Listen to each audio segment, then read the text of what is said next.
Welcome to the DevReady Podcast. My name is Andrew Romeo, and today I was joined by Dan Mumby. Dan is known as that startup guy on LinkedIn. He's a 15x founder. He took a business from zero to over $10 million revenue in a few years. He's also a startup mentor, an angel investor, author of the book Before You Quit Your Day Job. Dan and I had a great chat around validating idea, which pretty much turned into validating business model. Now, we can all start out from a perspective of we have a tech idea, we have got a concept to deliver our solution through technology, but in reality, we still have a business that sits around that. We still have all the mechanics around a business from customer support, customer service, customer acquisition, that all needs to be considered. The technology is really just a tool to allow you to deliver what you're trying to achieve. Your customers aren't buying the technology from you, they're buying the actual value it delivers them or the job that it actually gets done for them.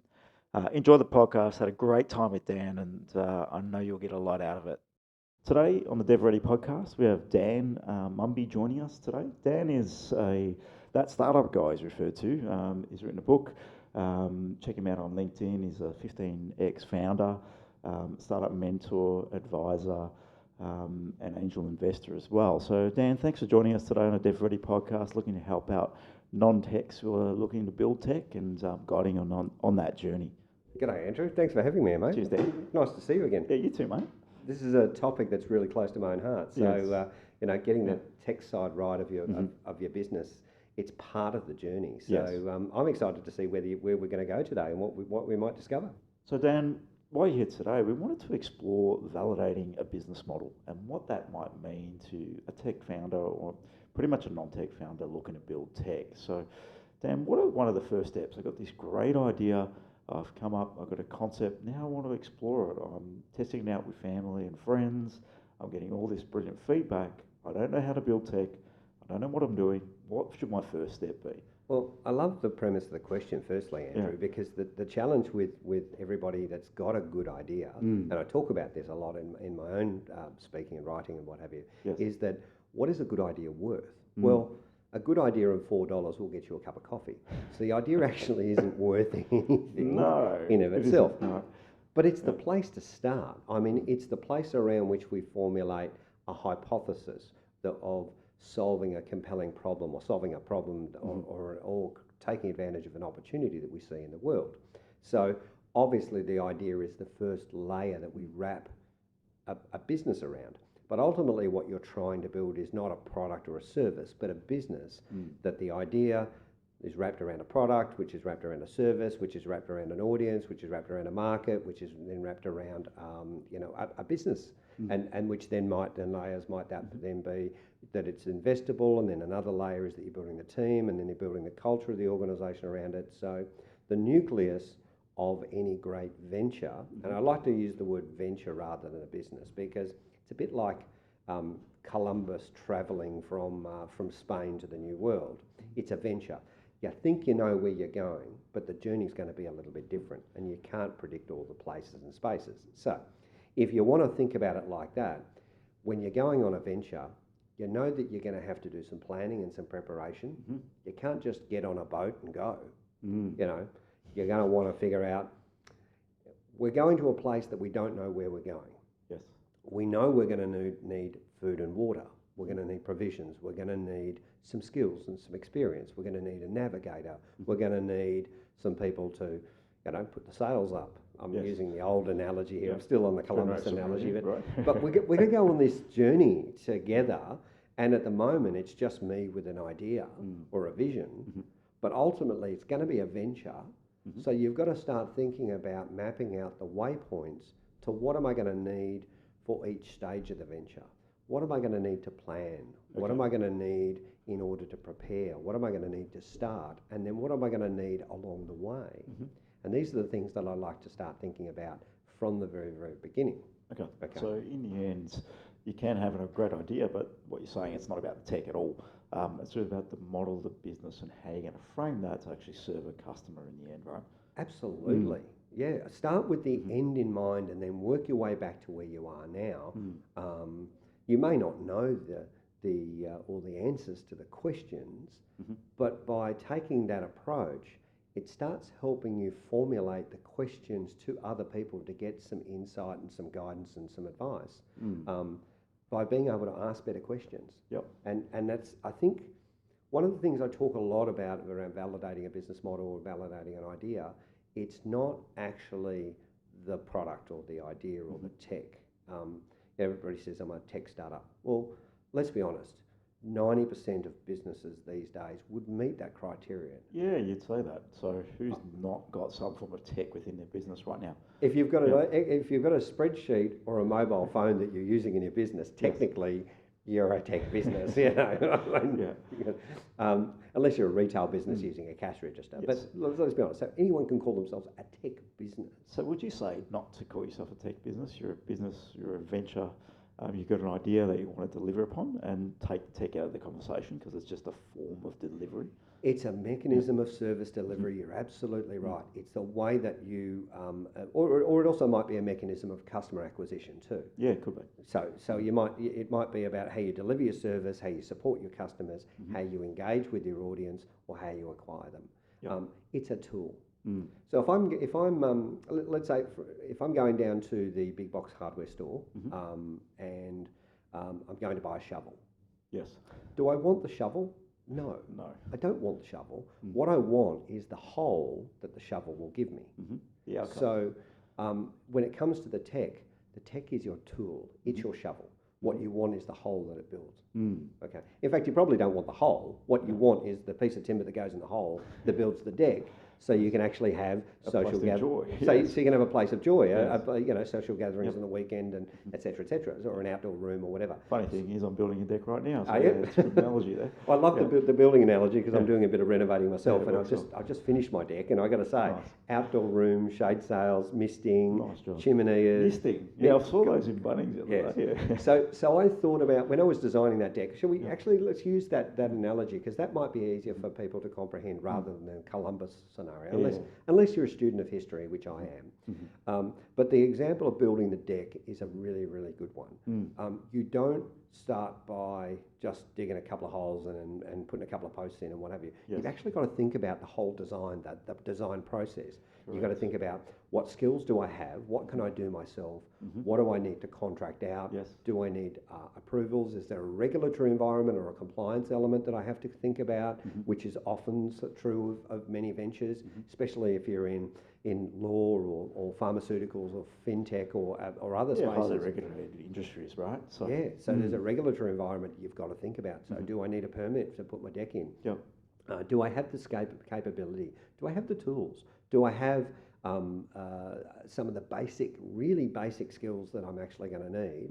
Or do I have access to them? Do I have the resources where I've got mates who are really, really good at things that I'm not good at? Do I have friends that can assist me with the process? Do I have people that can help me design the thing so that it's when I end up building it, whatever it is, does it do its intended purpose? Is it functional? Is it aesthetically pleasing? Does it have good design? Does it lead me to the type of use case that I'm looking for? Get it. So, does that make sense? No, interesting way to think of it. And the deck analogy is perfect. Like I said, building a deck right now, got a bit of help from the father-in-law. My dad doing quite a bit of it. It's when you don't know what you don't know. I'm not the builder boy at all. I sit in a desk in an office on a phone half my day. That's what I do.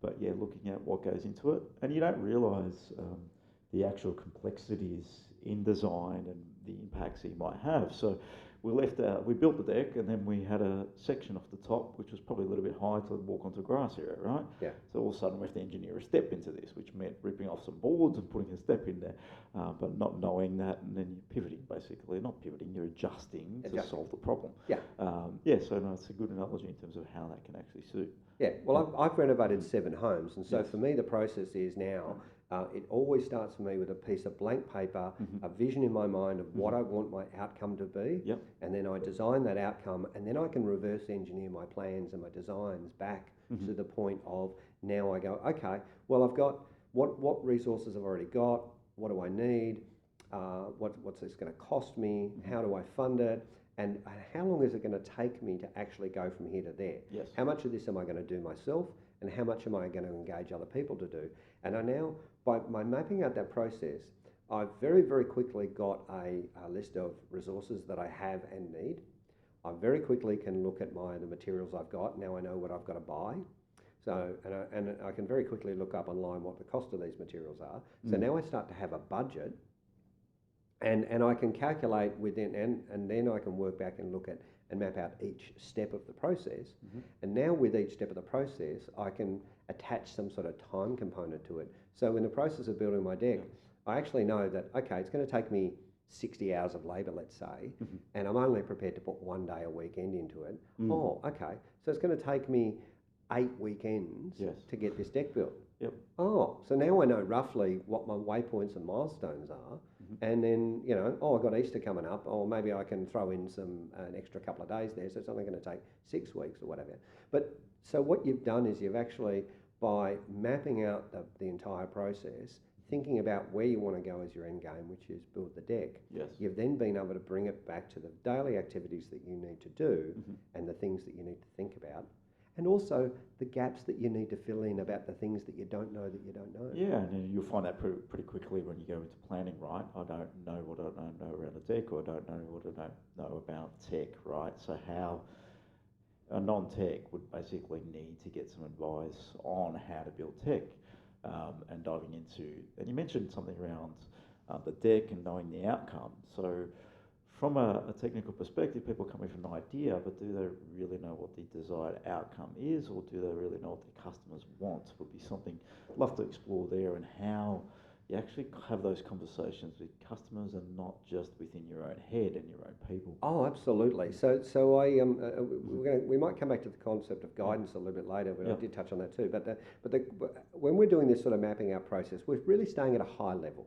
Okay, we're not drilling into the detail. We're not building construction drawings or something like that. We're really sketching out on a piece of paper, if you will, if you follow the analogy through. We're sketching out on a piece of paper, what does this thing look like? What's the environment that I've got to work with?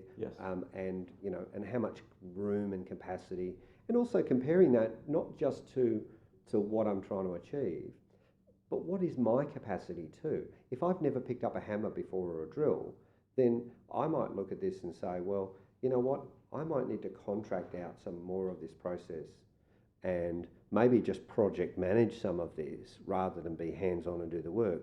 Or in other cases, I might say, well, I'm actually quite competent to do this. This is within my skill set. I would like to challenge myself and stretch myself a little bit, but I think I can do this. Okay. So, and of course, one of the things I'm going to do is I'm going to bring in the friends, the neighbours, the father or the hired help I can get. Any good advisory help that you can get. Advisors are one of the most important parts of the process. Clearly.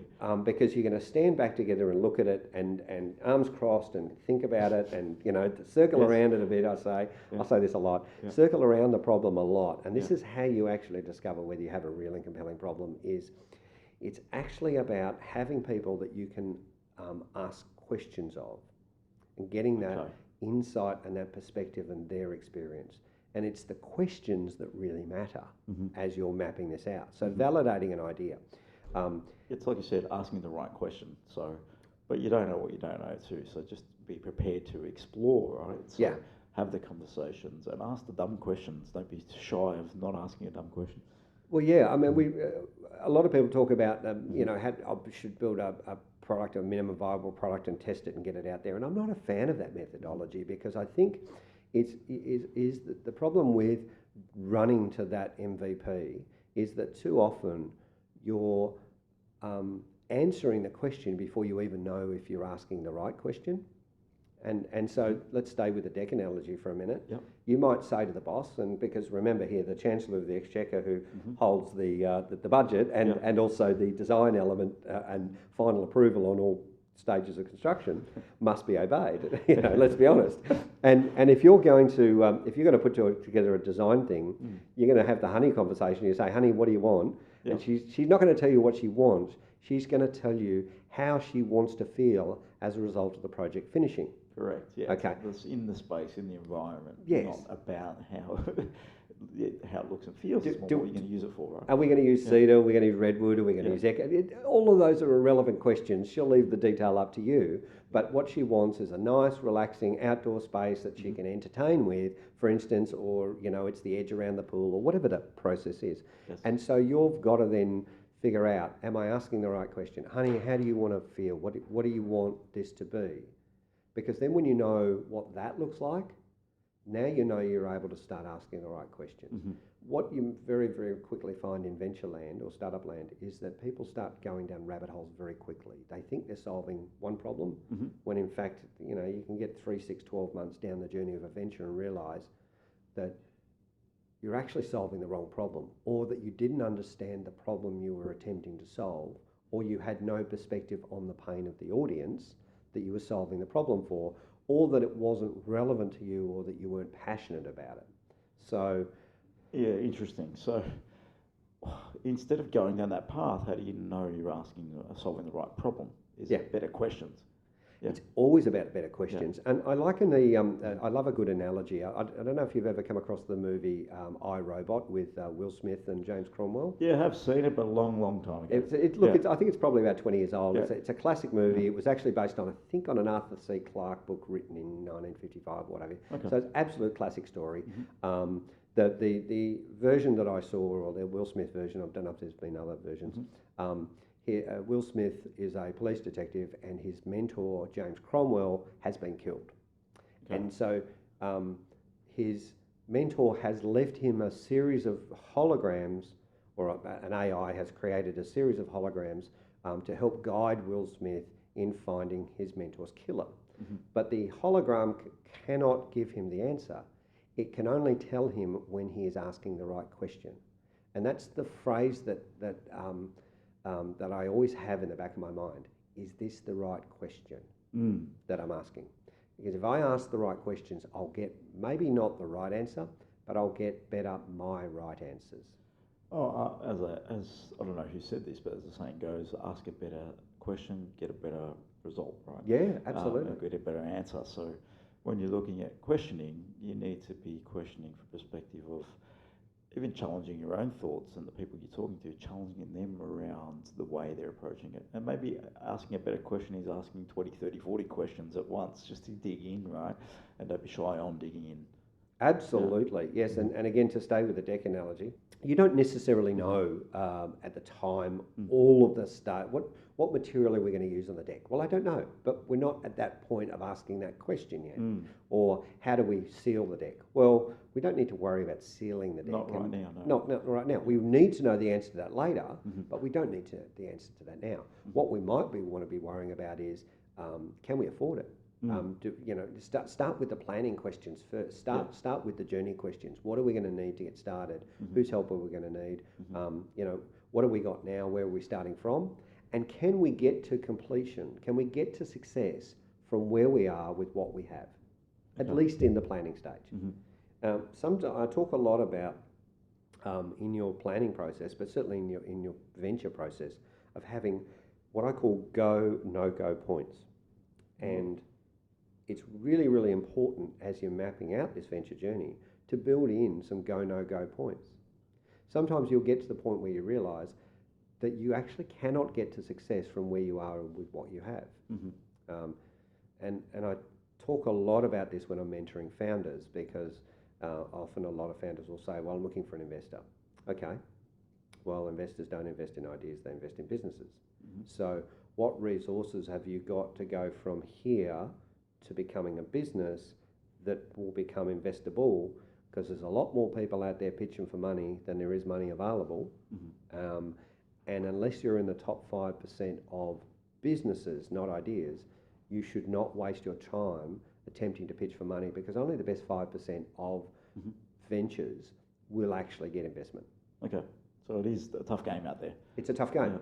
So you would want to then maximise your chances of success by knowing more and putting yourself in that top 10 or 5% of potential ventures.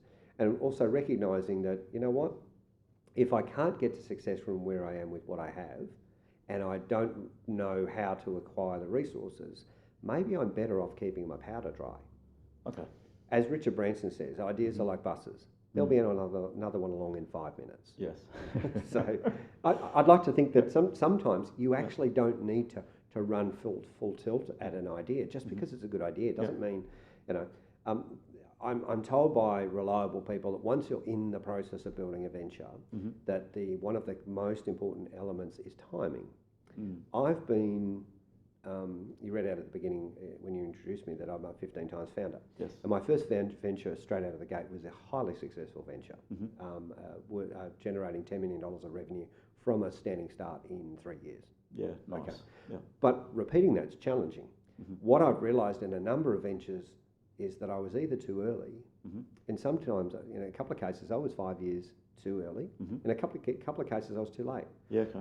What I had imagined was great, but then upon some research and a little bit of homework, it was either already being done or had been done, or other people had tried and failed, and there was some insight and some learning that was available about why it didn't work. So keeping your powder dry, not just running straight in and going, oh, I've got an idea, let's go and pitch for an investor, or let's go and hack together a tech product, is not actually the answer. Think about where you're trying to go. There's another reason why I table this, is that every time you do this process, you get better at it. Oh, yeah, in the end, it's like anything. You go to the gym once, twice, you don't know what you're doing. Yeah. You're in there 3-4 years, you know exactly what you're doing, how to get the best outcomes, you've researched, you know what nutrition to eat, and you know all the ins and outs of your own body. Same thing with business. When you walk in, have an idea, trying to deliver something, you really have no clue what you're doing, especially if you've never done it before. And that's that learning and journey that you're going to be on. So think of it as a journey, in my opinion. It is. Yeah. It is absolutely a journey, but your skills and knowledge and capability go up every time you do it, even if you don't actually start the venture. So I urge people to actually do the planning, what have you, because you very, very quickly get good at it. Now, after having done 15 ventures, one of the things I've learned is that 90% of the stuff that people think about in a venture doesn't matter. Go into that. I'd love to hear what that 90% is. Well, 90% people fuss about the colour of the logo. Should be royal blue, navy blue, dark blue, la la la. Or sometimes the logos are logos. Just get it done. You know, do it the business card. Do I want the big font, the small font? Oh my God! You know, I'm using these as terrible examples, but they're actually good ones. We fuss and mimic and worry about the minutiae. Yes. And the minutiae oftentimes is irrelevant till a certain point. But what we should be doing is we should have our strategic vision right. We should have our strategic plan right, or vision right, then our strategic vision, then our plan, and then our activity list. And we're worrying sometimes about all the bits and pieces on the activity list before we've actually got a very clear strategic vision in our mind about where we are and where we're trying to go, and who is our audience and what problem we're solving for them, and what pain do they have, and how we're going to take it away, and who's gone before us and who's following after us. So you touched upon customer focus there around the problem, who we're solving the problem for, and are we even capable of solving this problem is probably another question you want to be asking yourself, and if not, what resources you need. But when asking, you said about strategic plan and vision, what are some of the things that I need to be considering when I jump into a business or idea around that particular area there? What should I be considering around that particular area? So one of the first things I put in my strategic vision, I've mentioned twice already, the customer pain. Yes. I think about the audience a lot, because I think about who is the audience, what is their pain, are they accessible? Why? I mean, that's the most important. If you cannot reach the customer or readily reach them without spending $5 or $10 million, I mean, if you're building a brand and you've got a budget of, if you're a large corporation, they would budget $5 to $10 million to build a new brand. So if you're building a corporation, a venture, you're going to have to recognise that you're going to need $5 or $10 million. And if you haven't got $5 or $10 million to build a brand, then in the absence of quote unquote going viral with some sort of guerrilla marketing campaign, you're going to really struggle. Yeah, unless you strike gold, basically. Yeah. So staying on that scenario, thinking about the audience for a second, are they accessible? Can I reach them? do they have the capacity to pay? Mm-hmm. So I may be selling a product to an audience that either doesn't have the capacity to pay or doesn't want necessarily to pay for the product. They want the outcome that the product will give them, but they may not be willing to pay for it. Okay. So why does the audience care? And then I also want to know about the life cycle of my business, and I want to know what will it cause an audience or a customer or a potential customer to recommend, repeat, refer, rebuy, up purchase, repurchase, etc., etc. So I want to know about those elements of the business. So when I'm building an offering, I'll always be thinking about the audience and what does the audience think about this? And I say audience, other people might say stakeholders or shareholders or customers. I say audience because they're all audience in some way, shape or form. Investors are an audience, you know. So to get to the audience, you need to be talking to the audience. So what would you recommend someone's got the idea? Would they go out and flesh out the plan first, then talk to the audience, or should they be really getting in there and talking to the audience from the get-go? Yeah, now there's a lot of schools of thought on this around focused feedback. Yep. You know, do market research, go out and talk to 10 people. That's why the MVP model is often there, because hack together a product and then show it to 100 people and see what they think. I'm not a fan of that because the problem, of course, is you're channeling them, whereas Dig into that a little bit more, because it is obviously a school of thought around MVP and building your minimum viable. But are you building minimum viable on what you assume, or are you building minimum viable on what the customers actually may want? You're right. Would be a different way to phrase it. Think about that, I would say. Yes, you're I think we're on the same page here. Yep. The challenge is that when you think that you've hacked together a minimum viable product, you don't know whether what you have is a viable business. Oh, that's a different conversation. Because you haven't got the layers around it yet. Yeah. So you're absolutely right. You're targeting the customer to say, does this work and how does it look and what have you. But you've taken your eyes off of the audience and you put them back on you. Yes. Does my product, will you buy my product? That's not what you're interested in. What you should be looking for is, what's the pain that you have, Mr. Customer, now? And what are your alternatives? What are the substitutes? What looks like a great ideal state for you, and what would you be willing to give up or to acquire or to put in order to get the outcome that you're wanting? So it's a bit like you were talking about the gym analogy before. Yes. This is the old analogy of the vitamin tablet versus the headache pill. Okay. So now obviously. There are a lot of people out there, when they've got a headache, they'll take a headache tablet. Not as many people would take vitamin pills. So there's got to be a compelling reason for that person to want a course to take action. Yes. And your offering has to be, some people say 10 times better, maybe twice as good, maybe 50% better. Forget about what their percentage is. Your offering has to be the gap between the current state and the future state, or your gap state, if you will, has to be large enough to overcome the inertia of inaction. That's a challenge you mentioned about the vitamins, right? It's only someone that's really attuned to their body and wants to more of a longevity. That's like an insurance policy in their mind and what that's doing for them, and growing and the science behind it, right? Yeah. But if you're not, there's no pain now. It's a bit like you might think of it like the car. Taking vitamins is a bit like getting your service. Get car serviced versus getting a car repaired. You service it so that you don't have to break down in the middle of the road and get it repaired at an inopportune moment. You know? Yeah, that makes sense. So yes, Yeah. I think we've used 4 different analogies Yeah, so we're doing far. well, aren't we?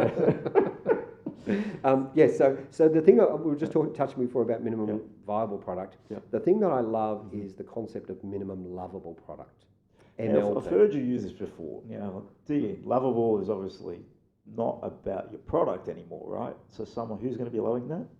Well, this is about the audience now, because a minimum viable product doesn't tell you whether you have a viable business. But if you have a minimum lovable product, you put it in an offering in people's hands. This is when you are building a working version or a test version, or you're demonstrating the example for the audience of how to solve their pain.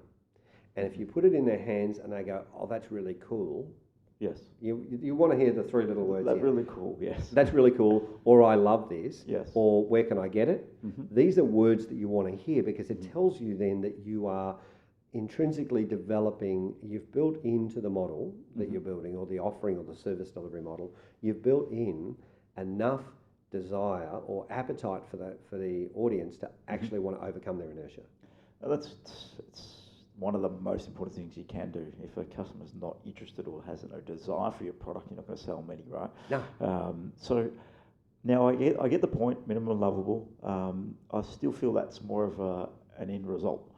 So what would you call the difference? Obviously, the end result between minimum viable product, viable meaning it's viable, it's working, the minimum level, let's actually hit the goal and desire of the customer. Well, you're targeting a different result. You said it right there. It's desire of the customer. Yeah. It's how do they feel about this, and what do they want to do as a result. So, there are 4 stages that you take a customer through. So, attention, interest, desire, and action. So AIDA.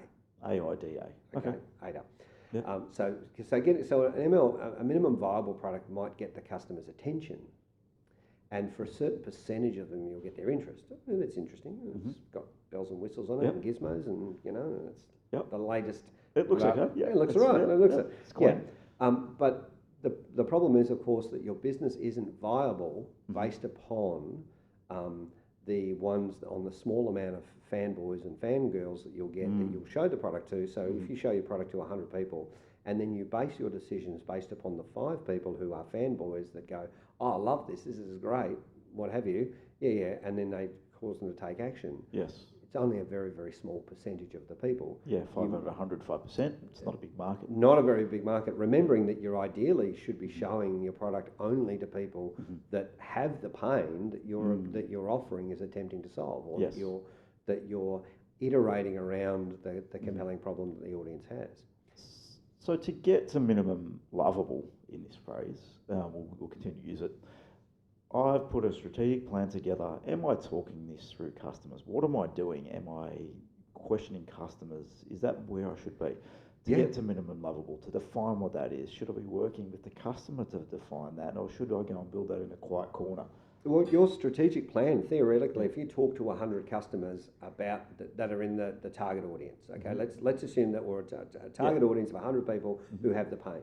Okay. Instead of showing them the product, whether it's minimum lovable, minimum viable, etc., if you spent 10 minutes asking every one of those 100 people, what's your pain? Yep. What are your substitutes? What are your alternatives? What have you seen before? What have you tried? And what would you love to see? They're all really good questions, because we'll get you straight to the answer of pain, and then love, and then all of a sudden and desire and action. Yeah. And the customers will tell you how to solve their pain. And what you will realise very quickly is that they don't want your widget. Yes. They want the outcome that your widget will give them. Maybe. Or they'll want the outcome that somebody's widget will give them, which may or may not be you. Yes. And you'll very, very quickly realise by the 10th or 12th conversation that in fact what you thought was your offering, maybe it wasn't. Yeah, and I get that too, because that's your offering is generally built on assumptions. It's an idea you had in your head, and you could be one of those 5 that are in 100 that loves this concept, and put yourself out there and build MVP is generally a direction people might take. And I've seen this before. I've had customers come to us. I've had startups come to us. We're advising one at the moment that's gone and built a product, invested over 100K into an MVP, still nowhere near it, and hasn't even had a conversation with any customers. Scary thought. I have one similarly, and they've spent $700,000. Yeah, that's not bad. Yeah. It's a lot of money to be betting the farm on. It because remember, think about this. We're talking about the Chancellor of the Exchequer before. Yeah. Everybody has a partner. Yep. Of some description, not everybody does that. Okay, most people, when they reach our age, they have someone significant in their life who helps them guide them from the decisions. Not necessarily your parents anymore. Yep. Maybe it's a close family member, close friend. Maybe it's a partner. Maybe it's a father-in-law, mother-in-law, what have you. Yep. People that you trust and respect, whose opinions you're going to seek and gather. And if you make a mistake, let's say, let me pick the example of a couple of founders that I've seen have made this very, very terrible mistake, where they've gone down that path that we've talked about there. They've borrowed against the mortgage. Yeah, it's pretty scary. And then the venture isn't working, and they're still 6 or 12 months away from even being to the point where they could launch a product and then generate some revenue. Yes. Remembering, of course, they're going to need money to market their offering. Mm-hmm. We said before, Yeah. $5 or $10 million is what it takes to market a brand properly. That's what it takes. Yeah, if you're looking at a big scalable brand, yes. Yeah, but any brand is going to take that over time. Yeah. It's just ideally you're going to generate revenue and put it back Yep. in. It's going to take a while for a business, Mm-hmm. maybe 12 months, maybe 18 months, maybe 3 years Mm-hmm. to generate a profit. Mm-hmm. So the founder of the business or founders can expect to be paid out a profit. So it's going to take them a while before they're going to get paid. Yes. Now, if they're in a scenario where they've borrowed against the mortgage to get the product to the point of being able to launch it, Mm-hmm. and they're now having to have that conversation with their partner at home, I'll call it the honey conversation, Yep. where you go home and she says, or he says, or whatever, honey, the mortgage is, there's not enough money in the mortgage for this month. Yes. You're in trouble. Yeah. You know, Yeah. that leads me No to one wants that conversation, do they? that's an interesting conversation because one of the things I talk about a lot that with founders, but I almost never hear it talked about, personal runway. Your actual individual capacity to go for a period of time without income.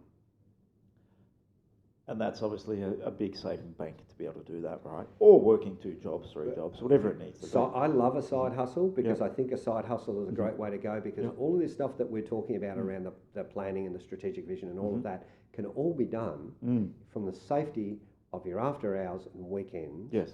And as long as you're not impinging upon the customers or the intellectual property of your employer, then they're not entitled to anything that you create. Correct. You can't build anything from their existing business. Yes. You know, but neither you should. I mean, that would be a completely unethical.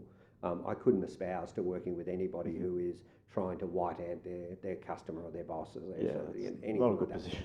No. You don't want. You should never be starting a great venture Yes. from a question of from a position of questionable integrity. Yes. You just, No. you know. Not going to work. Not going to fly, is it? Yeah. No. You're building your castle on sand, let's Yes. be honest. Yeah. And it ain't going to last It'll long. be a rocky ride. Yes. Yeah. So personal runway is that question. I always ask when founders say to me, I say, okay, so if you quit your day job tomorrow, by the way, the title of my book is called Before You Quit Your Day Job. Okay. Just, I get the plug in there, but Yeah. to give you the audience some sense of what that I know what I'm talking about here, is that what is your capacity to go without income? So what are the things that you have to think about doing before you quit your day job? And one of the things that I say is give yourself some time to create some capacity. Now, if you know that it's going to take, let's say from the time that you quit your job to the time that you were profitable, and you've mapped out into strategic vision, and let's say that you knew it was going to take 18 months, or maybe you might provision 24 months, but for the first 12 months before it's generating any serious revenue, you may not be able to draw a salary at all. So you might want to figure out, how do I get 12 months worth of personal runway into my life now Before I actually make this move. before I make the leap of faith. And that part of that planning process might be, well, maybe I need to get rid of the pay TV subscriptions and the newspapers I get delivered and cut down on some of the subscription apps and cut my costs and you know, just reduce the cost of your Sell life. the car, use the bus. Yeah, I do. Use the I train. mean, seriously, Yeah. I think not my last venture, but the one before, I actually had a motorbike which I loved. Sold it. Yep. Probably sold it and I lost $5,000 on it. It was a joy, passion. But the vision of where I was going was more important than one specific toy. Yeah, a toy or an item, yes, and everyone's got a toy or item they can sell. We give them at least a month's runway, maybe more. Absolutely. So that cash in the bank alone, Yeah. but then not having the expense of the registration and tyres and servicing and all of that, created more capacity. Getting rid of your pay TV subscriptions and all of those 12 different applications that you're subscribing to on a monthly basis. Can you cut back to the free version? Yes. Thinking about this, because a couple of things. What have I got in my cupboard that I could put out on the online platforms and sell and just convert $50 here, $100 there, $1,000 there? The golf clubs that I haven't used for 3 years, you know, sell them. Seriously, give yourself some capacity and some runway so that you can then say, right, now I've reduced my monthly expenditure from maybe it was, I don't know, 10 grand a month to 7. Yep. Well, there's three grand a month or something. Yeah. There's $3,000 a month now that you're not spending. So that increases your buffer, but it also increases your runway because you don't no longer need 10 grand a month. You can 7. And over a period of time, you might be able to bring that down to 6 or 5.5 even. And one thing you did touch upon, so you need to obviously plan out a buffer for that period before you assume profitability or find profitability, right? Yeah. And you also mentioned go, no go. Now, what would that be in that time frame? Just say you're doing an 18-month runway, you've got that covered, you're looking at getting profitable by 18 months in, 24 months, whatever it might be. Yeah. Go, no go.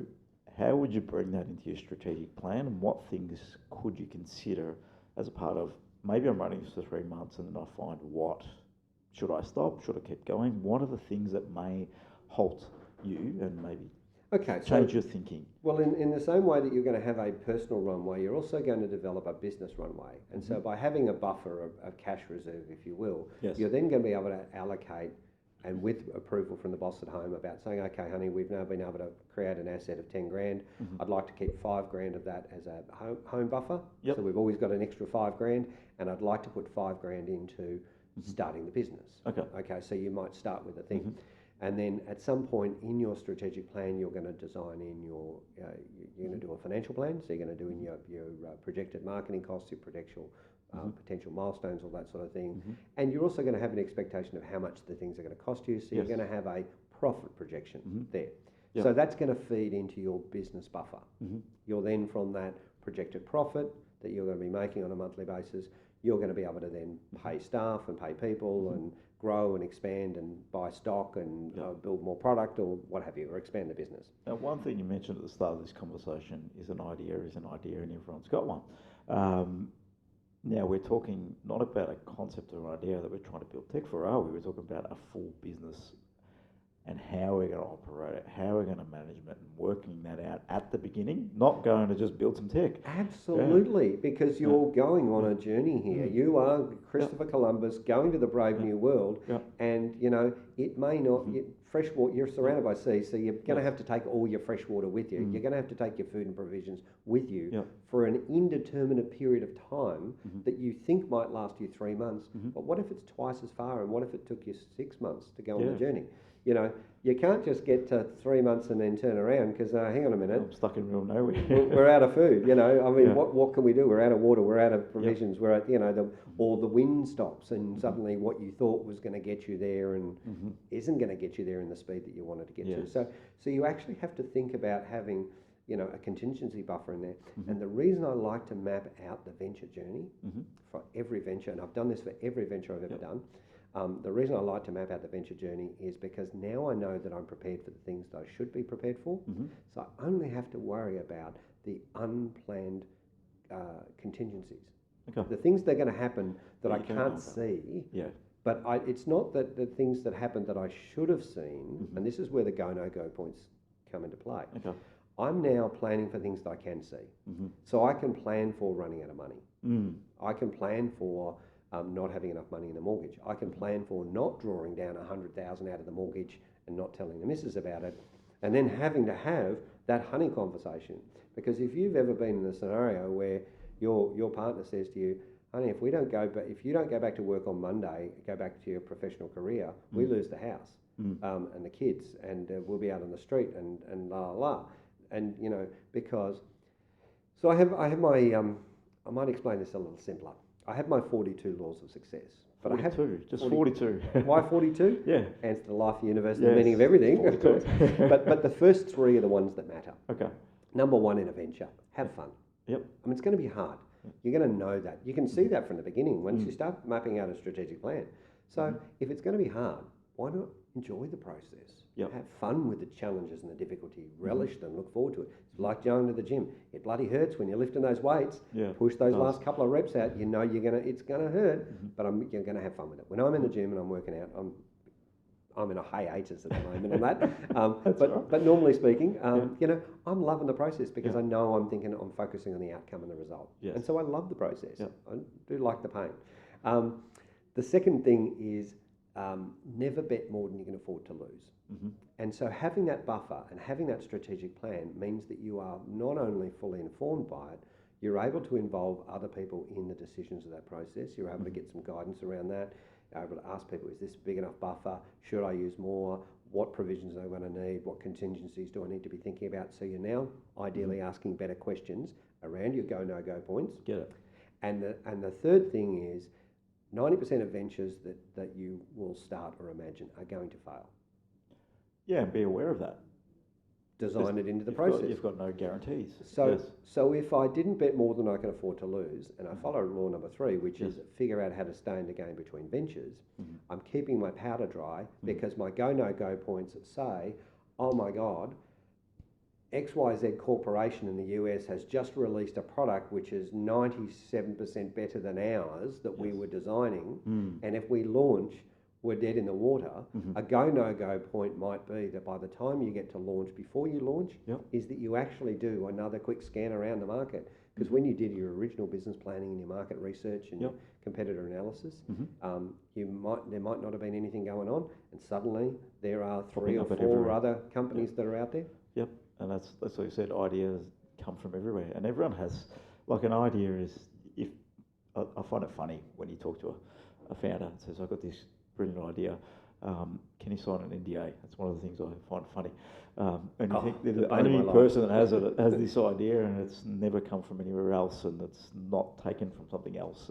And, I don't sign them, and there's a reason I don't sign them. Yeah. Well, I mean, there's the obvious reason that if somebody approaches me with an NDA and I've never signed them, okay, is because, well, actually, there's 2 reasons. Firstly, so you're asking me to invest in you, potentially. So you need my money to build your idea. Yes. And you're going to sign an NDA. And if I breach that non-disclosure agreement, you're then going to sue me. Yeah. With what money? Yeah. But actually, so from a practical perspective, it's nuts. Yeah. But more importantly, what that person is demonstrating is that they're an amateur. I like that you're going to sue me for what money is a great point there. Yeah, hang on. So you're going to use the money I've invested in you for you to sue me because I breached disclosure. Now, my dad has this. My dad passed away a few years ago, but he had this great phrase, and I'm not sure it wasn't his, but a very wise man, my dad, and could remember some really good quotes. Between 2 people of integrity, no contract is required, and when one has none, no contract is strong enough. So the question of, if you need a non-disclosure agreement between people talking about an idea, then you've already lost. Now, what most people don't understand is that you should use non-disclosure agreements with organisations, with corporations, with employees, but that's a different purpose. Yes. Okay, because you're protecting something like intellectual property or trade secrets. With a non-disclosure agreement, you are protecting technically the method. Because that's what's patentable, is the method. And that's all it is, really. And so if you're talking about an idea, then there is no method yet. So you can't sue me for an idea because, Alexander Graham Bell is accredited with inventing the telephone in 1896. Yep. About the same time in, I believe it was Croatia, there was another fellow who was 90 years old that was working the same thing. Everybody remembers Bell as being the one who invented the phone. Yep. Ideas are very ethereal. They arrive to multiple people at about the same time. Yeah, because of what's happening in the environment, right? That's right. Everyone's people in the same environment at the same time, have the same problems. That's right. Come up with similar solutions or other solutions. That's right. So there's no way I'm possibly going to go, well, this guy's come up, he's got an idea to solve world peace. And somebody else has come up with an idea to solve world peace. Yep. But this guy says sign an NDA because I want to patent the rights to world peace. Yes. Okay. I'm using this as a bad example. Very bad example. Specifically because it's a good example of, why would I, so I'm an investor. I want to, I want to invest in world peace. I want world peace. If I invest with that guy and sign his non-disclosure agreement, and he doesn't work, this fellow over here, I can't work with him because I've got a non-disclosure agreement. So there's no insights or benefits that I've got from my whole entire inside my head can I use with the guy on the right. Yep. And so what the world misses out on is world peace. I think you touched upon it, but if you didn't, I'll say it anyway. It's the idea is worth nothing. It's all about the execution, and it's more about the people. It is. And from investors looking at the people and a concept, yes, that's one thing, but can you execute? Can you deliver? Wow. Yeah. Now you see, now you're leading to somewhere that's really close to my heart as well, because the question around execution. Yep. So I'm looking at two guys who are pitching world peace to me. Mm-hmm. And one person has got a non-disclosure agreement, Yep. and the other person has got this strategic plan that's roughly mapped out with all their waypoints. Now, all their method, all their trade secrets and secret sources hidden away, Yes. but I know their roadmap. Yeah, you've got to play. So then the plan question is there. the question becomes, who do I want to work with? The guy with the roadmap or the guy with the non-disclosure agreement? Because I can't work with everybody. I can only work with some people. Yes. So the strategic plan, the roadmap, is what great investors are looking for and what great founders should be doing, because as Kerry Packer used to say, operate from document, not from thought. Okay? If you've got a roadmap, that's all your waypoints. You're projecting then, you're mapping out the things that you can see or can anticipate. So you're then free to respond to the things that you can't see or can't anticipate. Yep. Whereas the fellow who's still just hacking together a product and is worried about non-disclosure agreements, Yes. he's of a scarcity mindset, and he's not someone I can work with, but he's also not thinking about the journey. No, he's focusing on the tech in that world, not about the holistic approach of what a business is and what the venture is, as you alluded to. You talked about strategic plan quite a bit in this conversation. Now, we can all or some of us can get stuck and maybe be working on a strategic plan for 3 months, 6 months, 9 months, 12 months, and others might work on it for a day and think they've got a runway and they're good to go. What would you recommend to a startup founder to be looking at the key areas and maybe some time frames around what you should be investing into this to make sure you have something that's going to move you forward?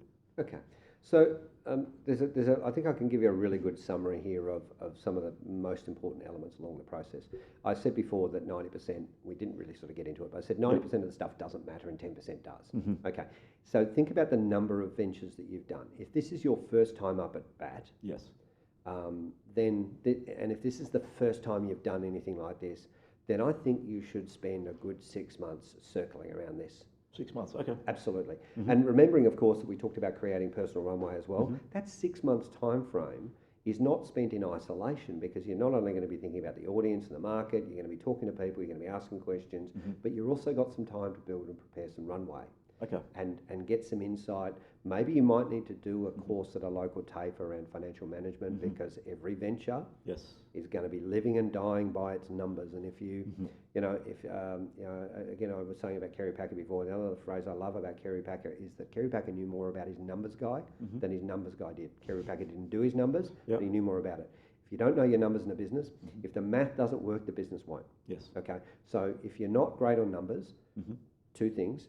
Either find somebody who is great and can explain it to you in simple terms, or learn to do it better yourself. Get it. So, and if you can't get your personal finances in order and create and know what your personal runway is, how can you possibly do that with a business? So if you first venture out, you're going to want some time to do that. And I say take 6 months, 12 if necessary. If it's not this idea, it'll be the next one, or the one after that, or the one after that, or the one after that. Okay. None of this is wasted. Okay, you'll start to develop. Now, if it's your third or fourth venture, now maybe you've built some runway up, you've got some capacity, you've started getting some advice and some guidance together and some sources of influence, and started building a network, and you've got some more insights and perspectives. Then maybe you don't need 6 or 12 months, because you've done your planning on certain portions of that all well. Now maybe you only need 2, 3, 4 months. Get it. So you understand what you need at that point, you understand the financial components, what will hold you back, and you've really got clarity on that. And now it's about working at the audience, finding asking those key questions that you alluded to. What are your key problems? What would you love to see? And those specific problems that are going to slowly get to you to that plan. Exactly. So you've solved the internal questions, and now you're focused on the externalities, the audience and the market. But you've at least addressed your internal stuff. So you've reduced you've increased your capacity, you've increased your runway, decreased your expenses. You know what budgets you would have, and you're starting to get familiar with the process. And that, by the way, does lead to the concept of eventually you can move from a point of being an entrepreneur or a founder, Yes. to a serial entrepreneur or serial founder, to eventually becoming what's known as a parallel entrepreneur, where you're actually able to build multiple ventures at the same time. Why? Because you're only doing the 10% that matters, because you know what the 10% is. Interesting. So, Yeah, different way to think of it. Yeah. I'm in the school of thought of focusing on one thing at a time. That's me.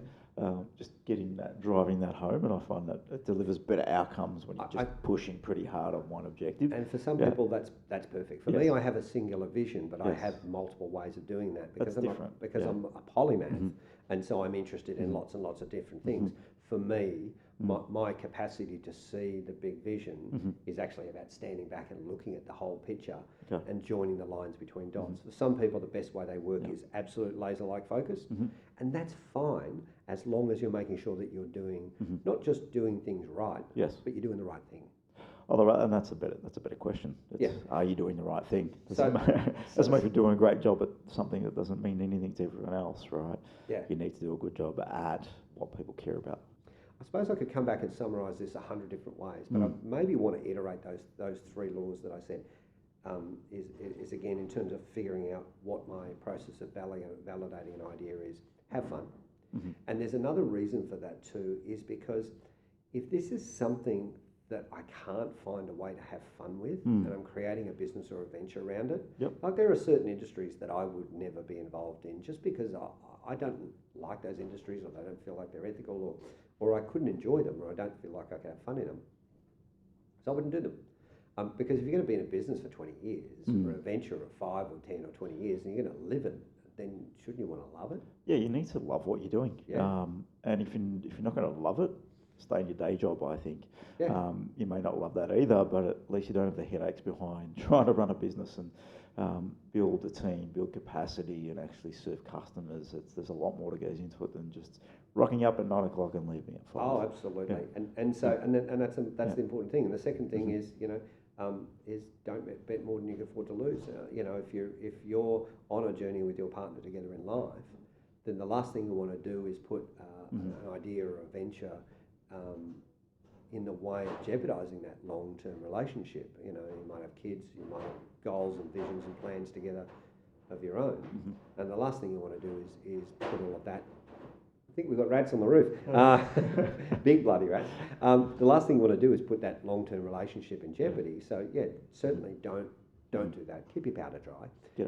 And the third thing is, figure out how to stay in the game between ventures is really key. I mean, that's probably the best advice I can give you about any idea. Not about the process, but about your planning. Yeah, no, and I think this is a really good conversation to people that have that idea and are at that point, and they're thinking, who's going to develop this for me? Because that's a question that pops in their head, and that's clearly the wrong question you should be asking. And yeah, I think that conversation around digging in a little bit more around the strategic plan, understanding the business before you actually try to deliver a product that may be solving the complete wrong problem. I think that's really important insight for people out there listening. Yeah, I hope that it's been a help. This is certainly it's a topic I love talking about, and I hope that this sparks further conversations, because that's really all this is about. Yeah. It's a conversation, and I think for those aspiring founders out there, if you're out there, the more conversations you can have, the more with different types of audiences, the more insights that you can get, the more perspective you get, the more well-armed you're going to be in whatever idea it is that comes along, because it's never about the product. No, it isn't. It's about solving the problem and serving the customer. And yeah, I think that's a good summation, Dan. Thanks for having it. Thanks for coming in today. I really appreciate it, and sharing your knowledge and thoughts on the topic. And we'll have you in again, I'm sure. Thanks for having me. Talk about other topics in different areas and categories. Thanks, mate. Love it. Looking forward to it. Cheers, Dan. Thanks, buddy.